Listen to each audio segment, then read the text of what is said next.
お世話になっております。マサルです。今回の動画で Linux 初学者シリーズは最終回です。最終回の今回は覚えておきたいオープンソースライセンスについて一緒に勉強していきます。この動画は IT エンジニアの皆さんの成長を応援するスタイルラボさんのご協力でお送りしています。スタイルラボさん、いつも応援ありがとうございます。スタイルラボさんの詳細は概要欄のリンクからご覧ください。今回のテーマはオープンソースとは何かです。早速結論からいきましょう。オープンソースとはソースコードを公開して誰でも自由に利用したり改変したり再配布できるソフトウェアのことを言います。代表的なオープンソースソフトウェアとして OS なら Linux、ウェブブラウザなら Firefox、メールソフトなら Thunderbird などがあります。まずはオープンソースソフトウェアについての問題に挑戦してみてください。オープンソースソフトウェアを利用する際に一般的に注意すべき点として適切なものはどれですか？ 1. ソースコードを変更しても著作権者に許可を取る必要がある。 2. 使用する際には必ず料金を支払う必要がある。 3. ライセンス条件を守る必要がある。 4. ソフトウェアの商用利用は認められていない。どれが正解でしょうか？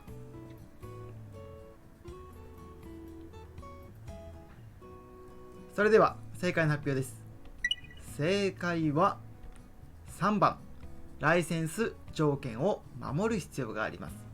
皆さんは正解できましたか？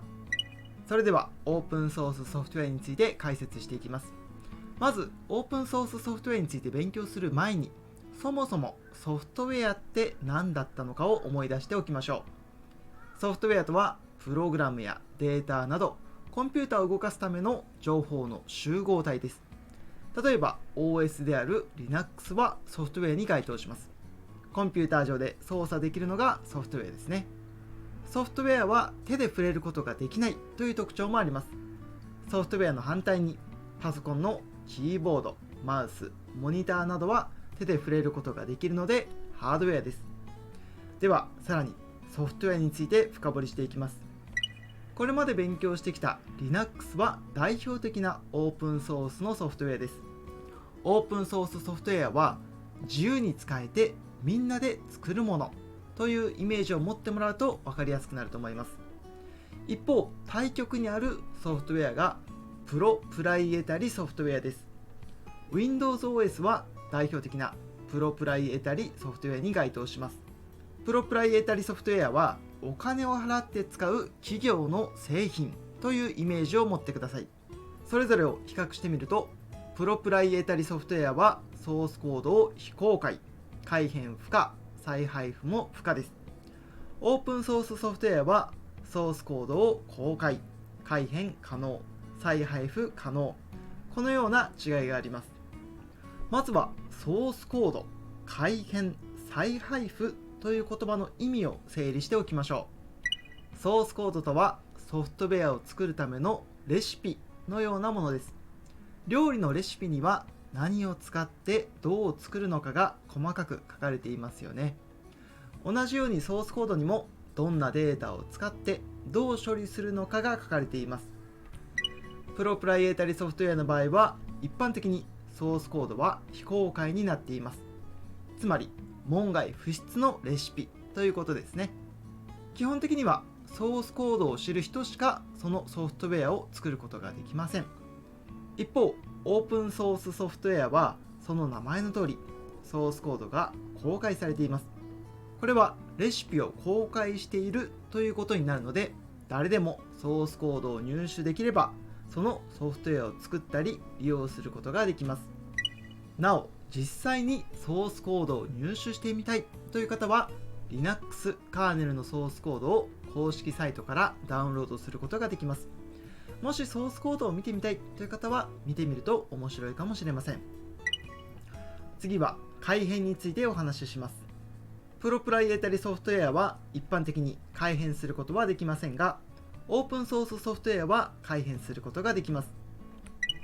先ほどオープンソースソフトウェアはソースコードが公開されていると説明しました。ソースコードが公開されているということは、ソースコードを変更して自分好みにカスタマイズすることができるということです。これも料理でイメージすると分かりやすいです。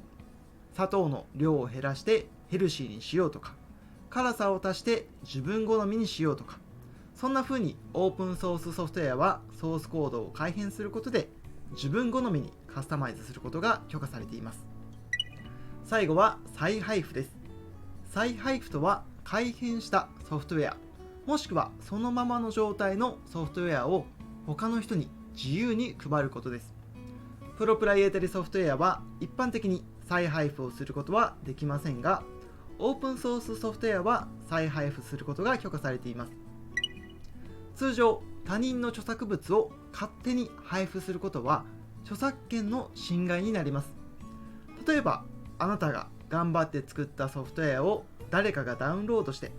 まるで自分が作ったかのように勝手に第三者に配布していたらいい気持ちはしませんよね。しかし、オープンソースソフトウェアの場合はこの再配布が認められています。オープンソースソフトウェアは自由に使えてみんなで作るものなので、自由度を高めていろんな人が制限なしで利用できるような仕組みになっています。なお、オープンソースソフトウェアは OSI、オープンソースイニシアティブという団体が定義しています。ここに書いているのは一部抜粋ですが、オープンソースソフトウェアにしたいならここに書いているようなことを満たしてくださいということですね。まずはプロプライエータリソフトウェアとオープンソースソフトウェアの違いについてお話ししました。プロプライエータリソフトウェアはお金を払って使う企業の製品、オープンソースソフトウェアは自由に使えてみんなで作るものというイメージを持ってそれぞれの特徴を見てもらうと覚えやすいかもしれません。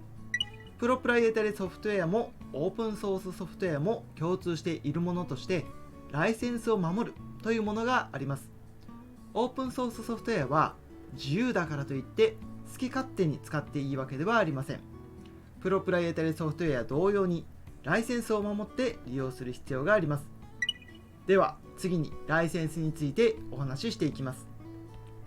ライセンスとはソフトウェアの権利や制限を規定する使用許諾契約のことです。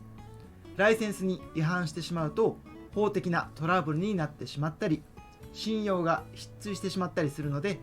しっかりライセンスを守って利用する必要があります。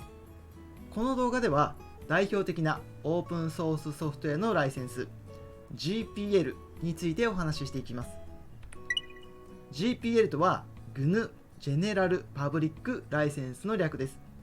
特徴はコピーレフトでソースコードを公開しなくてはならないという点です。ここでコピーレフトという言葉が出てきたので、まずはコピーレフトという言葉から説明していきます。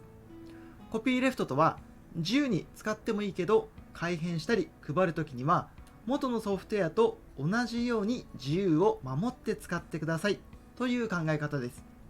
つまり GPL ライセンスのオープンソースソフトウェアを改変したり再配布するときには同じように GPL ライセンスを採用する必要があります。コピーレフトを採用することによってオープンソースソフトウェアの独占的な利用を防ぐことができます。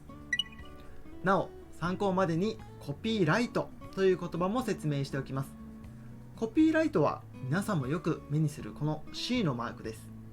コピーライトは他の人が勝手に使えないように権利を保護するというものです。例えば映画、音楽などは一般的にコピーライトによって作品の権利がまとめられています。コピーライトは権利を守る。コピーレフトはコピーライトの逆で自由を守る。ライトの逆でレフトということです。面白いですよね。GPL はコピーレフトであることをお話ししました。GPL はコピーレフトであり、ソースコードを公開しなくてはならないライセンスであるということを覚えておきましょう。今回お話しした GPL 以外にもライセンスはたくさんありますが、コピーレフトなのか、そしてソースコードを公開しなくてはならないのか、この2つを意識してもらえるとライセンスは覚えやすくなると思います。それでは今回勉強した内容をまとめていきましょう。今回はオープンソースソフトウェアについて勉強しました。オープンソースソフトウェアはソースコードを公開して誰でも自由に利用や改変、再配布ができるソフトウェアのことを言います。オープンソースソフトウェアは自由度の高いソフトウェアですが、ライセンスを守って利用する必要があります。今回は代表的なライセンスである GPL についてお話ししました。